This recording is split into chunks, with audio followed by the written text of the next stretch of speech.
Hello बच्चों, बिल्कुल मज़े में। तो आज मैं तुम्हारे लिए एक बहुत ही इम्पोर्टेंट वीडियो लाया हूँ।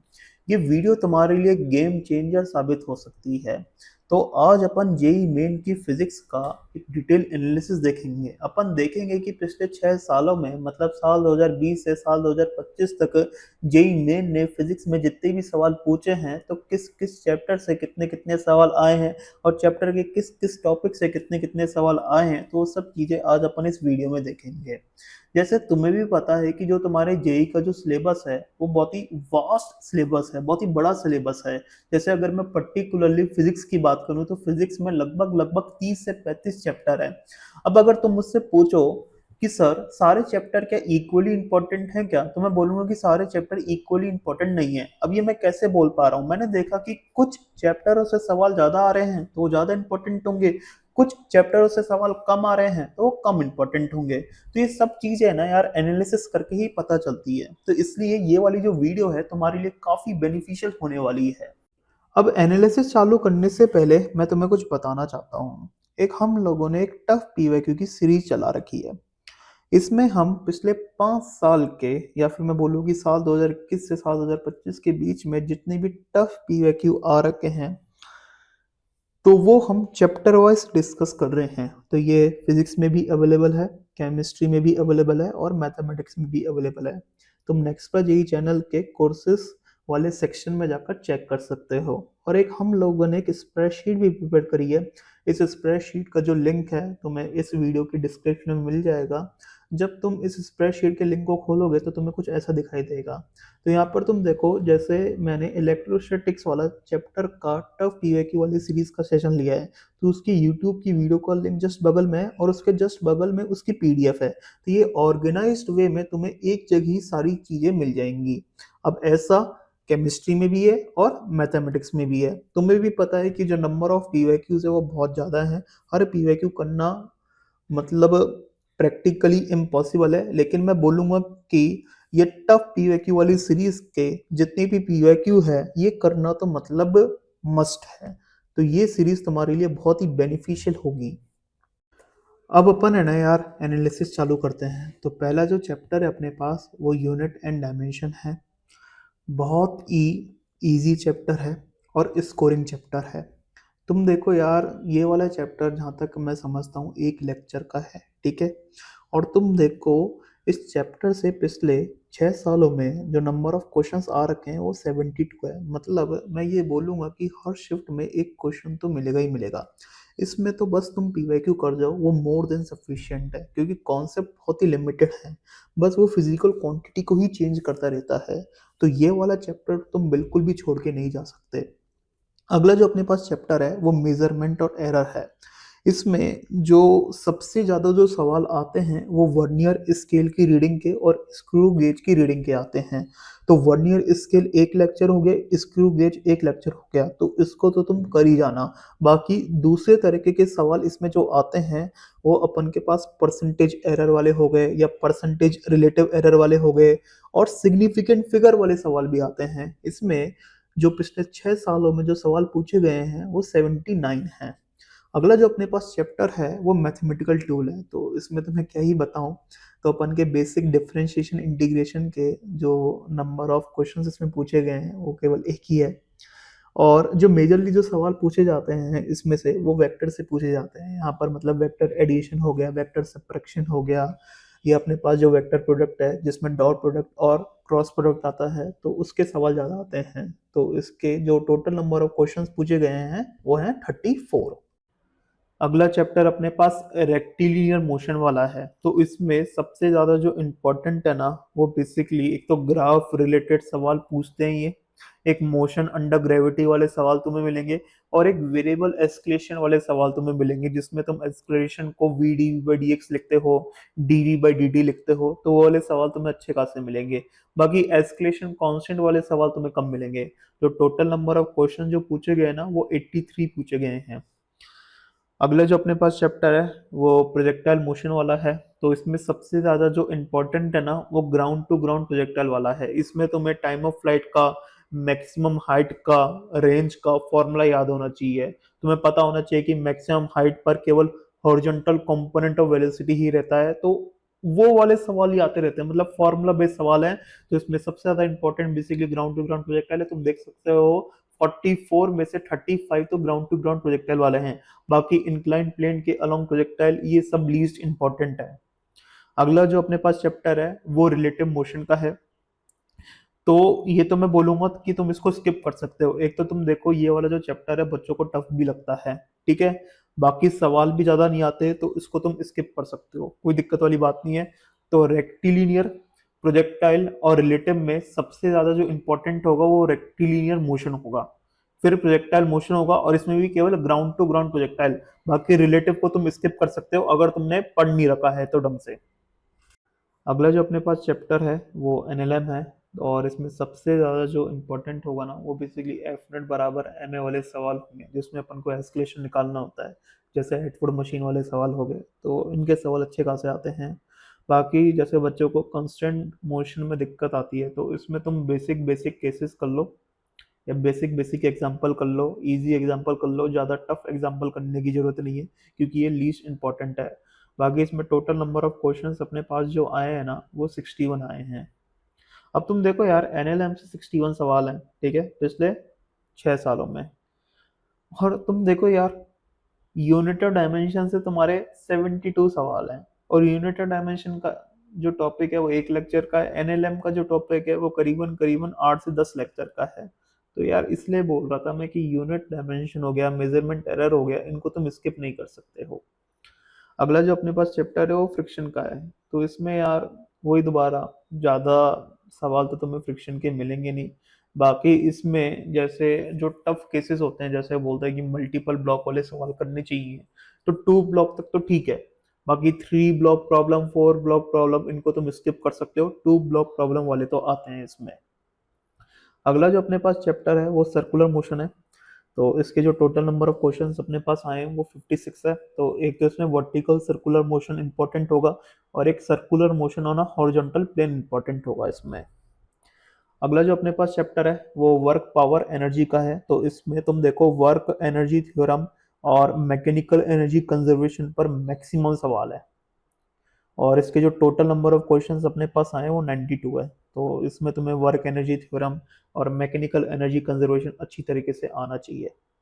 अगला जो अपने पास चैप्टर है वो सेंटर ऑफ मास का है। तो इसमें बेसिकली जो इंपॉर्टेंट होगा ना, तो तुम देखो, एक तो सेंटर ऑफ मास निकालने वाले सवाल इंपॉर्टेंट होंगे, ठीक है, एक इसमें लीनियर मोमेंटम कंजर्वेशन वाले सवाल इंपॉर्टेंट होंगे, मैक्सिमम कंप्रेशन हो गया, मैक्सिमम इलोंगेशन हो गया, ये वाले सवाल इंपॉर्टेंट है।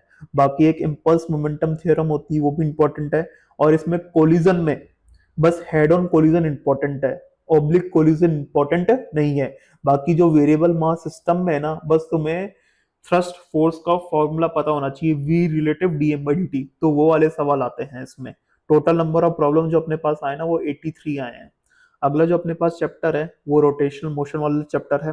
तो इसमें सबसे ज्यादा जो इंपॉर्टेंट होगा ना वो मोमेंट ऑफ इनर्शिया वाले सवाल होंगे। अब बहुत सारे बच्चे को होता है कि सर हमें तो रोटेशन बहुत टफ लगता है। अरे लेकिन उसमें यार मोमेंट ऑफ इनर्शिया तो तुम कर सकते हो ना। तुम देखो रोटेशन से 150 के करीब प्रॉब्लम आए हैं, जिसमें से 50 प्रॉब्लम तो केवल मोमेंट ऑफ इनर्शिया के हैं। तो मतलब अगर रोटेशन वाले चैप्टर से तुम्हारा सवाल आ रहा है, तो 33% प्रोबेबिलिटी होगी कि वो वाला सवाल तुम्हारा मोमेंट ऑफ इनर्शिया से होगा। तो यार मोमेंट ऑफ इनर्शिया तो करके जा सकते हो ना। फिर इसमें जो अगला सबसे ज्यादा इंपॉर्टेंट होगा वो CTRM वाले सवाल होंगे। इसमें मतलब बेसिकली ऐसे सवाल आते हैं, तो प्योर रोलिंग की कंडीशन वाले सवाल हो गए। एक इसमें बता दो कि अपने पास जैसे ये डिस्क है जो कि प्योर रोल कर रही है, तो इसकी काइनेटिक एनर्जी क्या होगी। तो काइनेटिक एनर्जी में ट्रांसलेशनल काइनेटिक एनर्जी वाली भी आएगी और रोटेशनल काइनेटिक एनर्जी वाली भी आएगी। तो ऐसे वाले सवाल बहुत आते हैं। और एक इसमें बेसिकली इंक्लाइन प्लेन पर प्योर रोलिंग वाले सवाल बहुत आते हैं। बाकी तुम देखो जैसे टॉपलिंग हो गया, तो इसको तो तुम स्किप भी कर सकते हो, लीस्ट इंपॉर्टेंट है ये। सबसे ज्यादा इंपॉर्टेंट इसमें होगा अपने पास मोमेंट ऑफ इनर्शिया और CTRM वाले सवाल। बाकी तुम एक एंगुलर मोमेंटम और कंजर्वेशन वाले सवाल को भी देखकर जाना। मैं बता दूं ये 3-4 ऐसे टॉपिक होते हैं रोटेशन मोशन से जिनके सवाल आने की संभावना बहुत ही ज्यादा होती है, तो उनको तुम इसके बिल्कुल भी नहीं कर सकते हो। अगला जो अपने पास चैप्टर है वो है सिंपल हार्मोनिक मोशन, SHM। तो इसमें तो एक इक्वेशन ऑफ एसएचएम पर सवाल बहुत आते हैं, जिसमें तुम्हें टाइम पीरियड वगैरह निकालना होता है। फेजर रिलेटेड सवाल भी बहुत आते हैं, ठीक है। इसमें तुम्हें काइनेटिक एनर्जी का और पोटेंशियल एनर्जी का formula as a function of x पता होना चाहिए। बाकी इसमें जो तुम्हारे पास स्प्रिंग मास सिस्टम वाले जो सवाल होते हैं ना, तो उसमें बहुत ही बेसिक बेसिक वाले प्रॉब्लम आते हैं। मतलब स्प्रिंग तुम्हारी सीरीज में होगी या पैरेलल में होगी, ज़्यादा टफ प्रॉब्लम इसमें नहीं आते हैं। मैं तुम्हें बता दूं, लीनियर एसएचएम इंपॉर्टेंट है, एंगुलर एसएचएम इंपॉर्टेंट नहीं है जेई मेन के पर्सपेक्टिव से। यहाँ पर तुम देखो, जैसे बच्चों को फिजिकल पेंडुलम या कंपाउंड पेंडुलम थोड़ा सा टफ लगता है। अब ये बहुत ही लीस्ट इंपॉर्टेंट है, अब तक केवल एक सवाल आया पिछले 6 सालों में, तो यार ये बहुत ही लीस्ट इंपॉर्टेंट है। बाकी जो सिंपल पेंडुलम वाले जो सवाल होते हैं वो इंपॉर्टेंट है, बाकी सुपर पोजिशन वाले सवाल इंपॉर्टेंट है, ठीक है। जो तुम्हारा डैम्पिंग ऑस्किलेशन है वो जेई मेन में नहीं है, वो केवल जेई एडवांस में है। तो एसएचएम से जो टोटल नंबर ऑफ क्वेश्चंस अपने पास आए हैं वो 91 है। बाकी बात करूं वेव्स ऑन स्ट्रिंग की, तो वेव्स ऑन स्ट्रिंग में एक तो तुम्हारे स्पीड रिलेटेड प्रॉब्लम बहुत ज़्यादा इंपॉर्टेंट होंगे। भाई अपन के पास जो वेव स्पीड का जो फॉर्मूला होता है स्ट्रिंग में, वो होता है basically root over T by mu, तो वो बहुत इंपॉर्टेंट है, ठीक है। बाकी स्टैंडिंग वेव वाले प्रॉब्लम भी इंपॉर्टेंट होंगे इसमें। तो टोटल नंबर ऑफ क्वेश्चन अपने पास है 34। साउंड वेव की बात अगर मैं करूँ, तो साउंड वेव में सबसे ज़्यादा जो इंपॉर्टेंट होगा ना वो ऑर्गन पाइप होगा। तो ऑर्गन पाइप से सबसे ज़्यादा तुम्हें प्रॉब्लम मिलेंगे। टोटल नंबर ऑफ क्वेश्चन अपने पास है 36। फ्लूइड मैकेनिक्स की बात करूं, तो तुम देखो यार, फ्लूइड मैकेनिक्स से कोई खास सवाल नहीं आ रहे हैं, और बच्चों को फ्लूइड मैकेनिक्स तब भी लगता है। बाकी अगर तुम्हें फ्लूइड मैकेनिक्स में अगर तुम मेरे से पूछोगे सर 2 टॉपिक बता दो जो कि सबसे ज़्यादा इंपॉर्टेंट है, तो एक तो बर्नौली होगा और एक तुम्हारा बोइंजी फोर्स होगा, ठीक है। और इनके तुम है ना ज़्यादा टफ प्रॉब्लम मत करो, एक तो ईजी लेवल के और मॉडरेट लेवल के प्रॉब्लम कर लो। बाकी बर्नौली का तो मैं तुम्हें बता देता हूँ, जेई मेन के पीवाईक्यू कर लो, वही सवाल आते हैं, वही रिपीट होते रहते हैं, ठीक है। तो फ्लूइड मैकेनिक्स में तुम बर्नौली तो करके जाना ही जाना।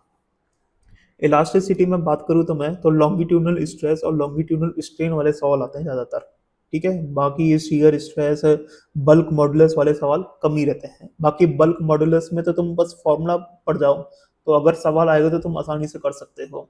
बाकी स्ट्रेस, स्ट्रेन और यंग मॉडुलस वाले प्रॉब्लम अच्छे खासे आते हैं।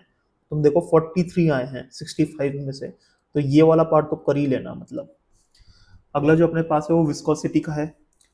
बेसिकली 1-2 फॉर्मूले हैं बस, ठीक है, उनको पता होना चाहिए बस तुम्हें, और तुम्हारा क्वेश्चन हो जाएगा। तो यार विस्कोसिटी तो छोड़ के मत जाना। सरफेस टेंशन में तुम देखो, एक तो कैपिलरी वाले सवाल आते हैं जिसमें वो हाइट राइज वाले सवाल होते हैं। बाकी एक्सेस प्रेशर वाले सवाल भी आते हैं, बहुत ही आसान सवाल होते हैं। 1-2 लेक्चर, मतलब मात्र 2 लेक्चर का टॉपिक है, इसको तुम स्किप मत करना।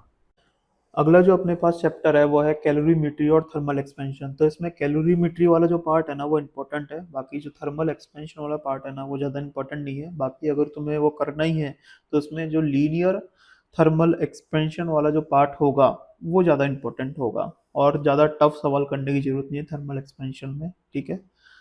ज़्यादा इंपॉर्टेंट भी नहीं है वो। बाकी कैलोरीमेट्री वाले को तुम कर सकते हो। टोटल नंबर ऑफ क्वेश्चन जो अपने पास आए हैं वो 40 आए हैं। अगला जो अपने पास है वो है केटीजी और थर्मोडायनेमिक्स। सबसे ज़्यादा इम्पोर्टेंट चैप्टर है ये। मतलब पिछले 6 सालों में सबसे ज़्यादा जो क्वेश्चन किसी चैप्टर से आए हैं तो वो केटीजी और थर्मो है। एक तो इसमें आरएमएस स्पीड वाले प्रॉब्लम बहुत आते हैं यार, मतलब बहुत ही ज़्यादा आते हैं इसमें, ठीक है। एक इसमें internal energy of the gas वाले सवाल बहुत आते हैं। वर्क डन वाले सवाल बहुत ज़्यादा आते हैं इसमें। सबसे ज़्यादा एडियाबेटिक के सवाल है, तुम देखो 43 प्रॉब्लम एडियाबेटिक के हैं। तो इस चैप्टर को तो तुम्हें बढ़िया तरीके से करना ही है, और इसके पीवाईक्यू लगा के जाओ, मोर देन सफिशिएंट है। मोस्ट इंपॉर्टेंट चैप्टर है अपने पास केटीजी और थर्मोडायनेमिक्स। तुम देख सकते हो पिछले 6 सालों में करीबन करीबन 200 सवाल है। मतलब ऐसा समझ सकते हो तुम कि हर शिफ्ट में 2 सवाल तो केटीजी और थर्मो के मिलेंगे ही मिलेंगे, तो इसको तुम स्किप नहीं कर सकते हो। अगला जो है अपने पास वो है geometrical optics. Again one of the most important topic in the JEE main.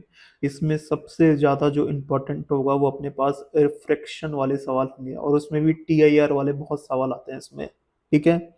बाकी तुम देखो रिफ्रैक्शन थ्रू प्रिज्म वाले सवाल भी अच्छे खासे हैं। Refraction at spherical surface lens वाले सवाल, कॉम्बिनेशन ऑफ लेंस वाले सवाल, ये भी तुम्हें अच्छे खासे मिलेंगे।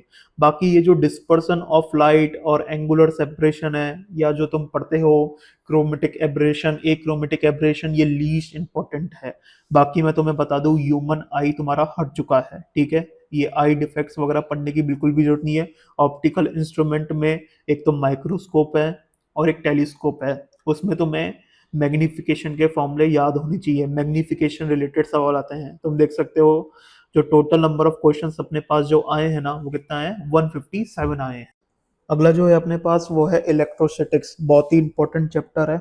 फॉर्मूले बहुत ज्यादा इस चैप्टर में, लेकिन याद होने चाहिए। तुम देख सकते हो इलेक्ट्रिक फील्ड के जो नंबर ऑफ क्वेश्चंस अपने पास वो है 40। अब इलेक्ट्रिक फील्ड का अगर कोई क्वेश्चन आता है तो वो फॉर्मूला बेस्ड आता है। अगर तुम्हें फॉर्मूला याद होगा तो तुम कर दोगे, वरना तुम्हें स्किप करना पड़ेगा। अगला जो इसमें इंपॉर्टेंट होगा वो बेसिकली इलेक्ट्रिक डायपोल वाले सवाल इंपॉर्टेंट होंगे। उसमें भी एक्सियल पॉइंट और इक्वेटोरियल पॉइंट पर इलेक्ट्रिक फील्ड का फॉर्मूला और इलेक्ट्रिक पोटेंशियल का फॉर्मूला तुम्हें याद होना ही चाहिए। अगला जो इसमें इंपॉर्टेंट होगा वो बेसिकली गॉस लॉ वाले सवाल होंगे। बहुत ज्यादा आते हैं गॉस लॉ वाले सवाल भी, तुम देख सकते हो 27 प्रॉब्लम आए हैं बेसिकली, ठीक है। और गॉस लॉ वाले सवाल बहुत आसान भी होते हैं। अगला जो इसमें इंपॉर्टेंट है वो है कंडक्टर। अब कंडक्टर बच्चों को टफ लगता है, लेकिन मैं फिर भी बोलूंगा कि जो कंडक्टर की जो बेसिक बेसिक प्रॉपर्टीज है ना, वो तो तुम कर ही जाना। क्योंकि अगर कंडक्टर के जैसे सपोज पिछले 6 सालों में 21 सवाल आए हैं, तो मिनिमम से मिनिमम 10 सवाल तो आसान होंगे। तो अगर कंडक्टर से आसान क्वेश्चन आया तो तुम उसको कर सकते हो आराम से, कोई दिक्कत वाली बात नहीं है इसमें। अगला जो अपने पास चैप्टर है वो है अपने पास ग्रेविटेशन, ठीक है। यहाँ पर भी तुम देखो ग्रेविटेशनल फील्ड के जो नंबर ऑफ क्वेश्चंस है ना वो 48 है। अब ग्रेविटेशनल फील्ड बोलो या इलेक्ट्रिक फील्ड बोलो, बात एक ही है। तो अगर तुम्हें इलेक्ट्रिक फील्ड का फॉर्मूला याद है ना, तो बाय डिफॉल्ट तुम्हारा ग्रेविटेशनल फील्ड का भी फॉर्मूला तुम्हें याद होगा। तो अब तुम देखो यहाँ पर 40 और यहाँ पर अपने पास 48, तो लगभग लगभग 90 के करीब प्रॉब्लम तो फील्ड रिलेटेड है। तो इसलिए मैं बोल रहा हूँ कि फॉर्मूला तुम्हें याद होना चाहिए। बाकी ग्रेविटेशन में जो तुम्हें एक्स्ट्रा जो मिलेगा ना, वो बेसिकली बस केपलर लॉ का मिलेगा, और केपलर लॉ से तुम देखो 55 प्रॉब्लम है। तो ग्रेविटेशन में केपलर लॉ को तुम इग्नोर बिल्कुल भी नहीं कर सकते। तुम देखो ग्रेविटेशन से जो नंबर ऑफ प्रॉब्लम्स है ना अपने पास, वो 141 है। वहीं ऑप्टिक्स से जो नंबर ऑफ प्रॉब्लम्स है वो अपने पास 157 थे। तो ग्रेविटेशन इक्वली इंपॉर्टेंट है ज्योमेट्रिकल ऑप्टिक्स के, ठीक है। तुम ग्रेविटेशन को बिल्कुल भी स्किप नहीं कर सकते हो। अगला जो अपने पास चैप्टर है वो है करंट इलेक्ट्रिसिटी। बहुत ही इंपॉर्टेंट चैप्टर है। तुम देख सकते हो पिछले 6 सालों में 197 क्वेश्चन आए। सबसे ज्यादा जो क्वेश्चन होंगे वो बेसिकली आर इक्विवेलेंट के होंगे या फिर इंस्ट्रूमेंट के होंगे। इंस्ट्रूमेंट में एक तो तुम्हें मीटर ब्रिज पता होना चाहिए, एक तुम्हें एमीटर, वोल्ट मीटर जो कि एमसीजी के पार्ट होता है, मतलब मूविंग कॉइल गैल्वेनोमीटर के पार्ट होते हैं। ये सब चीजें तुम्हें पता होनी चाहिए। बाकी ये पोटेंशियोमीटर वगैरह तुम स्किप कर सकते हो। पोटेंशियोमीटर तुम्हारे जेई के सिलेबस में नहीं है, मतलब जेई मेन के सिलेबस में नहीं है, जेई एडवांस में है वो। करंट इलेक्ट्रिसिटी बहुत इंपॉर्टेंट है। अगला जो अपने पास है वो हीट ट्रांसफर। अब हीट ट्रांसफर में तुम बेसिकली बस कंडक्शन वाला पार्ट देखना। बाकी जो रेडिएशन वाला पार्ट है या जो न्यूटन्स लॉज ऑफ कूलिंग वाला पार्ट है, इसको तुम स्किप कर सकते हो। वैसे तो न्यूटन्स लॉज ऑफ कूलिंग वाला पार्ट तो जेई में से हट भी चुका है, लेकिन फिर भी कभी कभार सवाल आ जाता है, जैसे पिछले साल ही सवाल आ गया था। बाकी इसमें कंडक्शन वाला पार्ट तुम कर सकते हो। अगला जो अपने पास है वो कैपेसिटेंस है। इसमें एक तो हीट लॉस वाले सवाल आते हैं, तो हीट लॉस वाले प्रॉब्लम बहुत दिखेंगे तुम्हें, तो हीट लॉस वाले प्रॉब्लम तो करके ही जाना। बाकी इसमें जो तुम्हें मिलेंगे एक सी इक्विवेलेंट वाले सवाल भी मिल जाएंगे। बाकी जो तुम्हारे को आरसी सर्किट वाले सवाल है वो बहुत ही कम मिलेंगे, मतलब charging and discharging of the capacitor वाले सवाल तुम्हें काफी कम मिलेंगे। बाकी डाइलेक्ट्रिक वाले सवाल तुम्हें बहुत मिलेंगे। इसमें तुम देख सकते हो 36 प्रॉब्लम तुम्हारे डाइलेक्ट्रिक वाले हैं। इंपॉर्टेंट चैप्टर है। तुम देखो टोटल नंबर ऑफ क्वेश्चंस अपने पास है 101 आए हैं इसमें। अगला चैप्टर अपने पास है मैग्नेटिज्म। तो मैग्नेटिज्म में मैं मैग्नेटिक इफेक्ट्स ऑफ करंट और मैग्नेटिक फोर्स दोनों ले रहा हूँ। फॉर्मूला बेस्ड चैप्टर है ये। फॉर्मूले बहुत ज़्यादा हैं, लेकिन तुम्हें फॉर्मूला याद होने चाहिए। तुम देख लो मैग्नेटिक फील्ड से रिलेटेड सवाल ही बहुत ज़्यादा पूछे गए हैं, करीबन करीबन 70-80। एक इसमें एम्पियर सर्किटल लॉ है, तो इसको भी तुम्हें पता होना चाहिए बड़े तरीके से। एम्पियर सर्किटल लॉ से भी अच्छे खासे क्वेश्चन पूछे जाते हैं। बाकी जो तुम्हारे चार्ज पर जो मैग्नेटिक फोर्स लगता है, तो नॉर्मल इंसिडेंस वाले सवाल तुम्हें ज़्यादा मिलेंगे, जिसमें जो तुम्हारा चार्ज पार्टिकल जो सर्कुलर पाथ फॉलो करता है ना, उसकी बात कर रहा हूँ मैं। तुम्हें पता है कि जो तुम्हारा चार्ज पार्टिकल जो पाथ फॉलो करता है ना मैग्नेटिज्म वाले चैप्टर में, तो वो 4 पाथ होते हैं। एक तो सर्कुलर पाथ होता है, एक स्ट्रेट लाइन पाथ होता है, एक तुम्हारा हेलिकल पाथ होता है, और एक तुम्हारा साइक्लोइड वाला पाथ होता है। तो साइक्लोइड वाले पाथ को तो बिल्कुल स्किप कर देना। हेलिकल वाले पाथ में भी यूनिफॉर्म पिच वाला ही तुम्हें देखना है, ठीक है। बाकी तुम देखो इसमें एक लॉरेंस फोर्स का भी कॉन्सेप्ट होता है जिसमें इलेक्ट्रिक और मैग्नेटिक फोर्स दोनों लगते हैं, तो इसके भी क्वेश्चन पूछे जाते हैं। बहुत इजी सा कॉन्सेप्ट है ये, बस तुम्हें पता होना चाहिए, क्वेश्चन तुम्हारा हो जाएगा। बाकी इसमें करंट कैरिंग लूप पर जो टॉर्क लगता है ना, तो उसके सवाल भी अच्छे खासे आते हैं। बाकी इसमें तुम एक ये magnetic material and their properties को बिल्कुल स्किप मत करना, जिसमें तुम डायमैग्नेटिक सब्सटेंस, पैरामैग्नेटिक सब्सटेंस और फेरोमैग्नेटिक सब्सटेंस के बारे में पढ़ते हो। 2 लेक्चर के करीब का टॉपिक है और सवाल देखो अच्छे खास आ रखे हैं। तो मैग्नेटिज्म से जो टोटल नंबर ऑफ क्वेश्चंस अपने पास आ रखे हैं वो है 168। इंपॉर्टेंट चैप्टर है ये। अगला जो अपने पास चैप्टर है वो है ईएमआई, इलेक्ट्रोमैग्नेटिक इंडक्शन। तो इसमें एक तो तुम्हारा फेराडे लॉ इंपॉर्टेंट है और लेंज लॉ इंपॉर्टेंट है। एक तुम्हारा है कि रोटेटिंग रॉड के कारण जो ईएमएफ जो इंड्यूस होता है वो इंपॉर्टेंट है, ठीक है। बाकी ये इंडक्टर इंपॉर्टेंट है तुम्हारा, एलआर सर्किट इंपॉर्टेंट है। बाकी जो ये म्यूचुअल इंडक्शन है और एलसी ऑस्किलेशन है ये ज्यादा इंपॉर्टेंट नहीं है। जो टोटल नंबर ऑफ क्वेश्चंस अपने पास ईएमआई से आ रखे हैं वो है 81। अगला जो अपने पास चैप्टर है वो है alternating current, AC. Important chapter है। इंपॉर्टेंट चैप्टर क्यों है भाई? क्योंकि ये वाला चैप्टर जो है वो 4 से 5 लेक्चर का होता है, ठीक है। फिर भी तुम देखो 108 क्वेश्चन है, ईएमआई से भी ज्यादा है। तो ईएमआई से भी ज्यादा इंपॉर्टेंट है ये अपने पास एसी। और इसमें भी जो सबसे ज्यादा जो इंपॉर्टेंट होगा वो आरएलसी सर्किट होगा। और आरएलसी सर्किट में भी जो रेजोनेंस की जो कंडीशन होती है ना वो ज्यादा इंपॉर्टेंट है। तो आरएलसी सर्किट को तो पढ़ के जाना। और बाकी जो आईआरएमएस वाले सवाल है वो भी आते रहते हैं इसमें। तो इंपॉर्टेंट चैप्टर ये, इसको बिल्कुल तुम स्किप नहीं कर सकते हो। अगला जो है अपने पास वो है electromagnetic wave, EM wave. Important chapter है, 2 लेक्चर का टॉपिक है, बिल्कुल स्किप मत करना। 84 क्वेश्चन है, ईएमआई से भी ज्यादा है। ईएमआई के तुम देखो 81 है, ईएम वेव के 84 है। तो बिल्कुल तुम इस चैप्टर को स्किप नहीं कर सकते हो, ये तुम्हें करके जाना ही जाना है। अगला जो चैप्टर है अपने पास वो है मॉडर्न फिजिक्स। तो बहुत ही इंपॉर्टेंट चैप्टर है ये। तुम देख सकते हो पिछले 6 साल में जो मॉडर्न फिजिक्स के जो सवाल आ रखे हैं वो है 197, जिसमें फोटो इलेक्ट्रिक इफेक्ट के जो सवाल है ना वो 52 है। तो फोटो इलेक्ट्रिक इफेक्ट बहुत ज्यादा इंपॉर्टेंट है। तुम देखो डी ब्रोगली वेवलेंथ के सवाल आ रखे हैं यार 40। कुछ है नहीं डी ब्रोगली वेवलेंथ में, एक ही तो फॉर्मूला है एच अपॉन एम वी, और उसको अपन H upon root over 2m के भी लिख सकते हैं। तो उससे रिलेटेड सवाल भी बहुत ज्यादा आ रखे हैं। बाकी बोर मॉडल से सवाल बहुत ज्यादा आ रखे तुम देख सकते हो। तो इस चैप्टर को तुम बिल्कुल भी स्किप नहीं कर सकते। इसमें तुम एटॉमिक कोलिजन को स्किप कर दो। एक्सरे तो तुम्हारे जेई मेन के सिलेबस से हट चुका है, वो तो केवल जेई एडवांस में है। तो एटॉमिक कोलिजन बच्चों को टफ लगता है, एटॉमिक कोलिजन को स्किप कर दो। देखो नाक के बराबर सवाल है। बाकी एक्सरे तो हट ही चुका है। बाकी तुम देखो फोटो इलेक्ट्रिक इफेक्ट तुम्हारे केमिस्ट्री में भी है, फिजिक्स में भी है, ठीक है। डी ब्रोगली वेवलेंथ का कॉन्सेप्ट तुम्हारे केमिस्ट्री में भी है, फिजिक्स में भी है। बोर मॉडल का कॉन्सेप्ट तुम्हारे केमिस्ट्री में भी है, फिजिक्स में भी है। तो ये तो 2 जगह सवाल आने की संभावना हो जाएगी। तो तुम्हारा अगर मॉडर्न फिजिक्स कंप्लीट है तो केमिस्ट्री में तुम्हारा एटॉमिक स्ट्रक्चर भी लगभग लगभग कंप्लीट है एक तरीके से। तो मॉडर्न फिजिक्स को तुम बिल्कुल भी स्किप नहीं कर सकते हो। और इसमें तुम्हें बस पीवाईक्यू करके जाना है, ज्यादा टफ सवाल नहीं आते हैं। थोड़े बहुत कैलकुलेशन वाले सवाल आते हैं मैं मानता हूं, लेकिन टफ सवाल बिल्कुल भी नहीं होते हैं। अगला जो अपने पास चैप्टर है वो है न्यूक्लियर फिजिक्स। न्यूक्लियर फिजिक्स में एटॉमिक न्यूक्लियस की प्रॉपर्टीज के सवाल बहुत आते हैं कि बताओ न्यूक्लियस का रेडियस क्या होगा, जो कि अपने पास होता है आर नॉट ए की पावर 1/3। बताओ कि ऑक्सीजन का जो न्यूक्लियस है उसका डेंसिटी ज्यादा होगा कि हीलियम के न्यूक्लियस का डेंसिटी ज्यादा होगा। भाई दोनों के न्यूक्लियस की डेंसिटी बराबर होगी, क्योंकि जो तुम्हारे न्यूक्लियस की डेंसिटी होती है वो मास नंबर पर डिपेंड करती नहीं है। बाकी इसमें जो दूसरे तरीके के जो प्रॉब्लम आते हैं वो मास डिफेक्ट हो गया, binding energy and it's calculation के सवाल ज्यादा आते हैं। बाकी ये जो रेडियो एक्टिविटी कि जो सवाल है ना ये अब नहीं आने चाहिए, फिर भी इक्का दुक्का आ जाता है क्योंकि अभी जेई मेन के सिलेबस में नहीं है।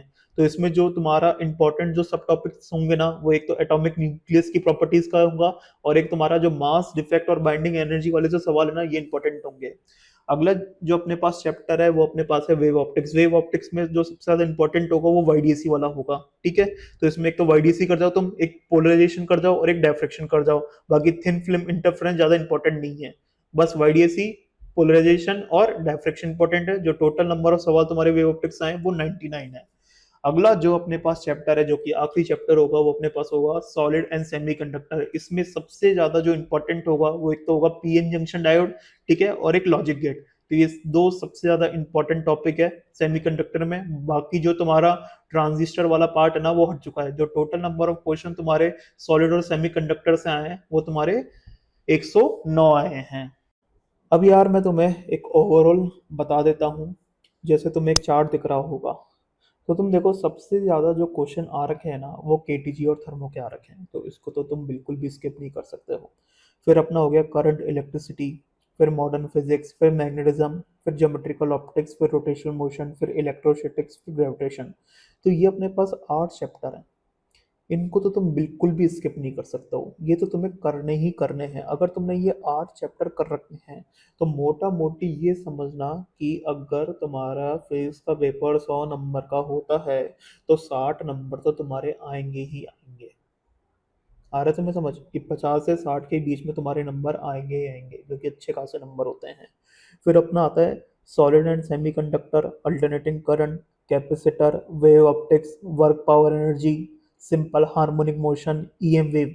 तो अगर तुमने ये वाले चैप्टर्स और कर रखे हैं, और इसमें मैं एक दो और जोड़ता हूँ, जैसे यूनिट डायमेंशन हो गया अपने पास, मेजरमेंट एरर हो गया, एक अपने पास ये विस्कोसिटी वाला हो गया। अगर तुमने ये चैप्टर्स और कर रखे हैं तो ये समझ लेना कि तुम्हारे 20 नंबर और जुड़ गए।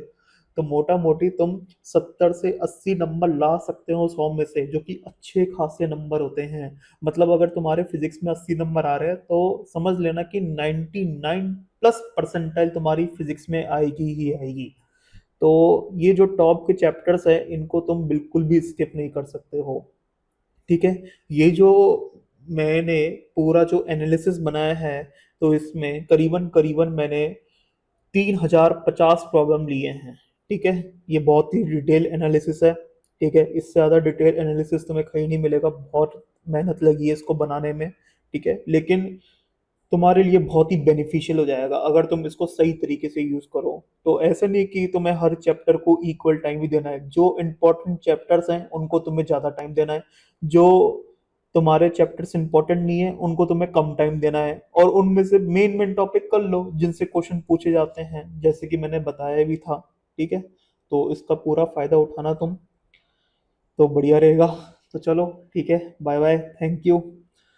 आशा करता हूँ कि ये वाला वीडियो तुम्हारे लिए एक गेम चेंजर साबित हो।